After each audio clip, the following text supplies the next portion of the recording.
तुटू शकत नाही कारण स्पर्धा वाढली.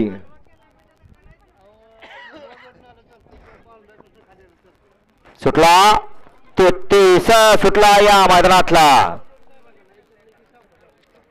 33 सुटला आणि 33 मध्ये एक मधनच बारगाळला.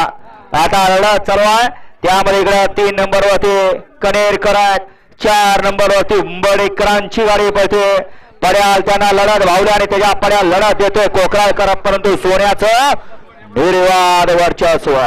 मगाशी सुंदर गाडी पळाली चिक्या आणि कारगिलच्या चिक्या बनाचे मालक लखन सेठ पाटोळे कडकोण याच्या या ठिकाणी सोनाड्यावर गडावरांसाठी 300 रुपयाचं बक्षालं, सुजित ड्रायव्हर आंधळीकरांना 200चं बक्षालं आणि समालोचनकर्त्यांना 200चं बक्षालं. आपलं मनपूर्वक धन्यवाद. गाडी क्रमांक 33 चा निकालात आज क्रमांक 4 वर होली गाडी जावलं शिल्लक प्रसन्न पेडगाव